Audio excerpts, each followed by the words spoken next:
it's Halloween, the one night of the year where you get to be anyone but yourself. And tonight, I'm all dressed up as Ashley Williams, the badass demon slayer from the Evil Dead series. With his trusty chainsaw hand and double-barreled boomstick, he travels through time and fights hordes of the undead in an effort to rid the world of the evil Book of the Dead, the Necronomicon. Or, you know, I'm not like an expert on it or anything. If you're not familiar with the Evil Dead series, there's 4 movies in total. Evil Dead, Evil Dead 2, Dead by Dawn, and Army of Darkness. And then there's the 2013 remake that's actually scary. The original 3 are stupid, campy, and filled with dumb one-liners and catchphrases. Groovy. And I love every second of them. They have that B-movie charm, like Ash firing 3 shots out of a double-barreled shotgun.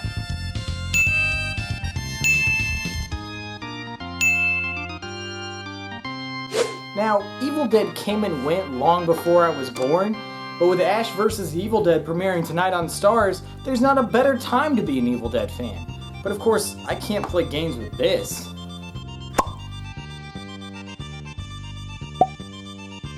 Ah, that's much better. Let's take a look at Evil Dead Hail to the King on PS1.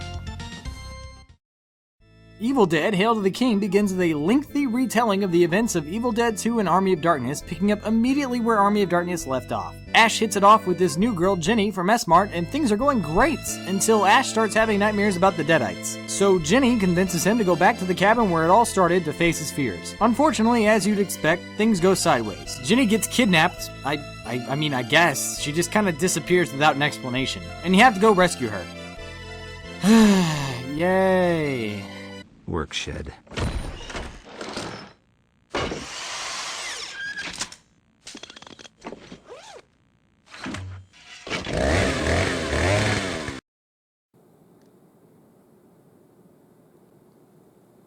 Alright, okay. How can I already have something to complain about? First of all, why would Ash agree to go back to the cabin where he's already had to kill so many of his friends? Also, why is this cabin still even here? Didn't it like get obliterated at the end of Evil Dead 2 when Ash opened the portal with the Necronomicon? It looks completely unaffected. Second, what's up with Ash's hand? Where's the enchanted armor? Why is he wearing this weird work glove? And third of all, actually that's pretty much it.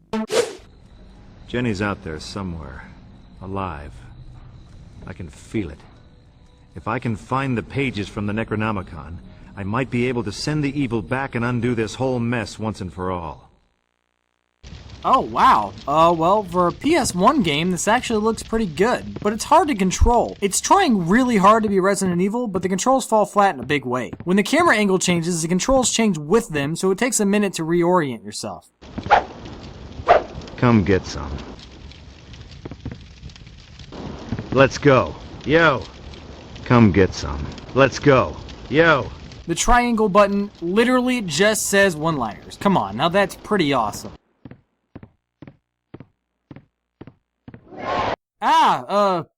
Ghost. Who you gonna call? Ghostbusters!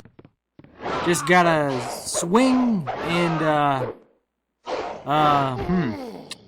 This is pretty bad. I don't think I'm doing any damage at all with my chainsaw. Maybe it just needs more gun. Oh god, this is even worse. There's no way to tell where your gun is aiming at all. And I'm dead.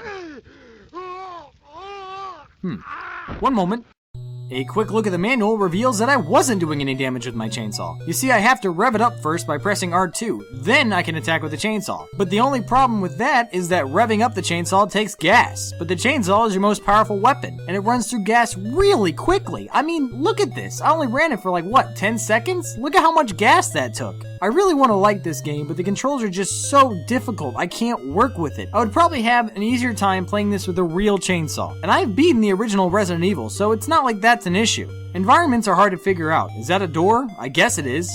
Where's the music? Did music not exist in this time period? All I'm trying to do is get to that work shed so I can save my game, but I can't because there's so many Deadites here. For the love of Bruce Campbell, I'm just trying to get to the work shed. Why are there so many Deadites right here? Even when you're running, you're guaranteed to take a hit because all the enemies are faster than you. I'm just trying to get to the work shed. That's all I want to do. On this screen, for some reason, it feels like left and right are switched. But finally, I made it to the work shed so I can save my game.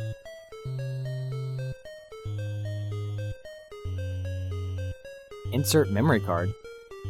But there's one right there. I can see it. Well, I can't save my game, and if I die, I have to start the entire thing back over. So I guess that's the end of Hail to the King.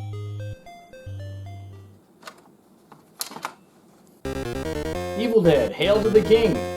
Or like Evil Dead, Nail to the King.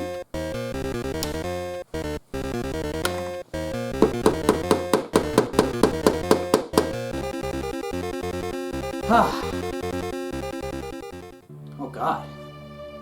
Oh my God, what have I done? Oh, what have I done? What have I done? What have I... Next up is Evil Dead, A Fistful of Boomstick on PS2. Our story takes place about 10 years after Hail to the King, and just like Hail to the King, Bruce Campbell himself voices Ash.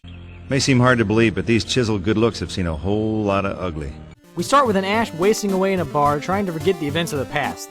The entire town treats Ash like a crazy old man, which, they rightfully should, to be honest. I mean, if you saw a man with a chainsaw for a hand, I think you'd just kind of steer clear from him. On TV, there's this interview with a man that claims to have written the Necronomicon. They play a tape of Professor Noby reading from the Necronomicon, and you can guess the rest. The game is already way better than Hail to the King. It's set in third-person perspective rather than overhead, making it a cinch to control. The story is better, there's actual music. Whoa. Were you born that ugly? The one-liner button didn't go anywhere. Unfortunately, that's really all there is. I mean, I played it for maybe like 2 hours and nothing much happened. It didn't feel like a real Evil Dead game at all. It just felt like a generic PS2 action game with Ash's face slapped on the cover. I mean, look at this. This is all I did. I just ran back and forth looking for things and swinging the chainsaw at zombies occasionally.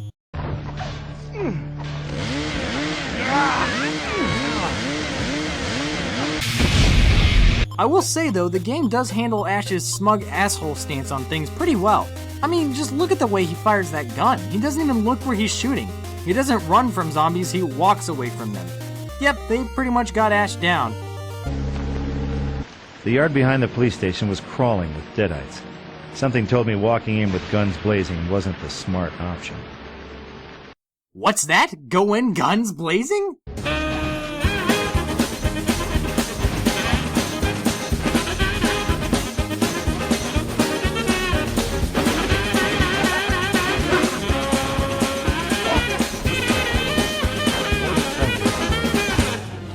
Oh, well, on to the next game, I guess.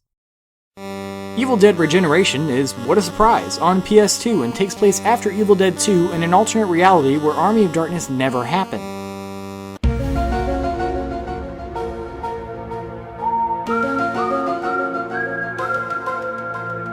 Speaking of Army of Darkness, look at this poster I found. What is happening here? Look at Ash, he's ripped like freaking Conan the Barbarian. His muscles have muscles. His chainsaw's like huge and veiny. He looks like a glorified turkey leg. This is a masterpiece. This needs to be in a museum somewhere. Ash has been locked in an asylum because no one believes him about what happened in the cabin in the woods. Ash's lawyer, who is never named, comes to tell us that if she can't find reasonable evidence for why Ash killed all those people in the cabin, he's going to be locked in the asylum forever. Luckily, she just found the smoking gun, Professor Noby's diary, which she just conveniently located in the asylum's psychiatrist office. We then find out that the psychiatrist, Dr. Reinhardt, is doing experiments with the Necronomicon, because why not, I guess? After some normal tinkering around with the book, he unleashes the evil into the world again. Evil possesses people, tries to kill Ash, you know, the usual. Whew. Wow, man, that's a lot of exposition. So, first things first, we gotta... Ow! God, Jesus! Why would you punch things with the stump arm? Wouldn't that hurt? That'd just be like ramming the end of your wrist into a wall as hard as you could. He's got a perfectly good fist on the other hand. Why? As I was saying, first things first, we need the old chainsaw and boomstick. I will say this game feels more like an Evil Dead game than any of the previous games. The atmosphere, the humor, the dark overtone, it's all here.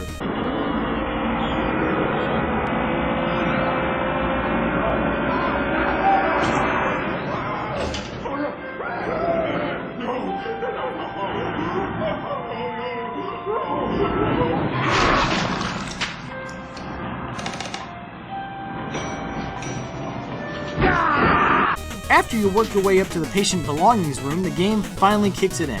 Oh yeah, here we go. This is where Evil Dead becomes the hack and slash game it was meant to be. The The combos all feel satisfying, the finishing moves are all perfect, and they don't take too much time. There's no ammo limit or gas meter, it's all great.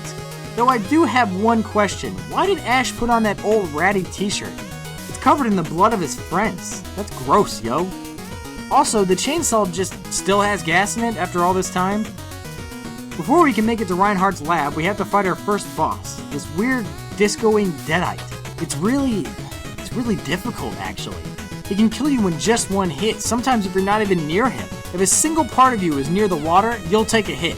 Most of this requires you to dodge roll, but even that seems kinda iffy.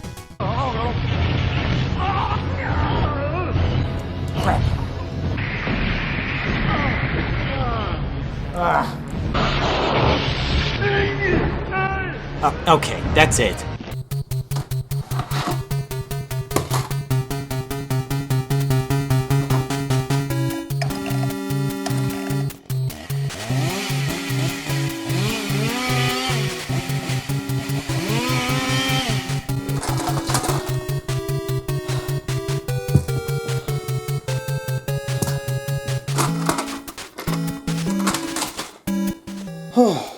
Well, I guess that's the end of the Evil Dead games.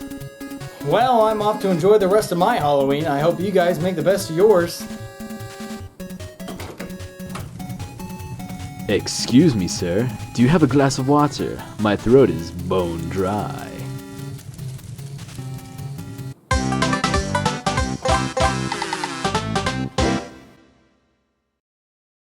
Hey guys, thank you so much for waiting patiently for this. Thanks to your continued support, I actually have the inspiration to continue making videos. Every time you like or comment on my videos, I know there's actually someone out there watching them, so thanks for that. If you want to make sure you never miss an episode, go ahead and hit that big old subscribe button up there. You can also check out more of my episodes below if you so desire. Seriously though, thank you all for watching. Have a happy and safe Halloween.